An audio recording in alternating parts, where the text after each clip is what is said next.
Bueno, completando la visión del objeto arquitectónico como sistema en sí mismo, vamos a referirnos ahora a la tectónica, a este el lugar de la materialidad como expresión de la arquitectura y en ese sentido primero nos vamos a referir al sistema constructivo como un instrumento de generación de sentido. Nos dice el profesor Elio Piñón en el año 2006 que la construcción es un instrumento para concebir antes que una técnica para resolver. Desde esta afirmación de la materialidad como concepción proyectual, vamos a ver los sistemas materiales tectónicos, donde prevalece la parte sobre el todo, y estereotómicos, donde lo que prevalece es el todo sobre las partes. Y en segunda instancia vamos a ver el protagonismo de la estructura material, de la estructura resistente, eh, en la configuración espacial y material del proyecto. En ese sentido nos dice Mies van der Rohe que la visualización del espacio se basa en el conocimiento estructural. Eh, Esto quiere decir que vamos a ver los sistemas estructurales de la misma manera que nos dice Elio Piñón, como instrumentos para concebir el espacio y no como una imposición técnica. Entonces nos vamos a referir a sistemas estructurales conformados por vectores, por superficies, por masas o por formas, de acuerdo a la naturaleza espacial del proyecto. Vemos en la figura que ya es familiar de Corbusier cómo en esta malla espacial imaginaria la materialidad se integra al espacio relacionando el orden espacial al orden estructural, a su modo de cerrarse, a su modo de abrirse al exterior y a su modo de sostenerse. Bueno, completando entonces este primer acercamiento a la tectónica como componente del sistema arquitectónico del objeto, vamos a decir que la tectónica entonces es vista como la materialidad, como tecnología y como poética, como esta generación de sentido que realizamos a través de la solución material del proyecto. En primera medida, entonces, vamos a decir que la tectónica se ve desde sus relaciones significativas y podemos poner como ejemplo cuatro maneras de entender esa resolución material. La tectónica como contingente espacial. En ese sentido, podemos poner como ejemplo a Corbusier del año 1929, La Ville-Savoie en Poissy, donde vemos en la figura a la izquierda arriba que el proyecto queda definido por factores que son ajenos a la materialidad. En realidad la estructura es independiente de la obra de fábrica aparente, eh, de todos los herramientas de ladrillos revocados. Eh, la configuración es eminentemente tectónica y una lectura de partes articuladas y que la estructura se limita a cumplir la función de resistencia y de estabilidad. Por otro lado, tenemos como el ejemplo opuesto, que sería la tectónica como determinante espacial.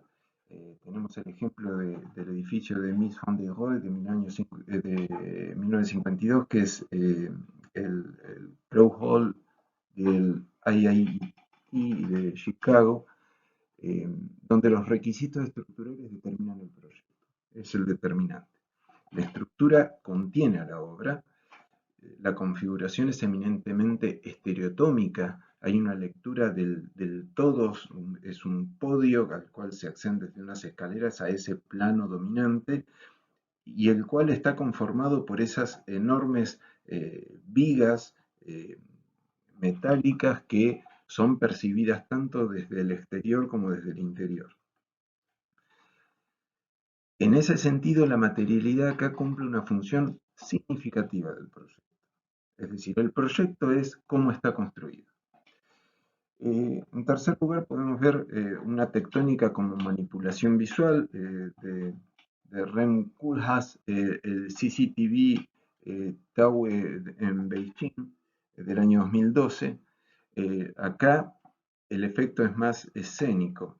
El efecto visual determina la materialidad, la estructura se ajusta y se altera en virtud de las exigencias extremas de la forma del edificio y se recurre entonces a traspasos tecnológicos mediante el uso de materiales, técnicas provenientes de la industria naval, de la industria aeronáutica, para poder resolver ese objeto que se convierte en una especie de escultura.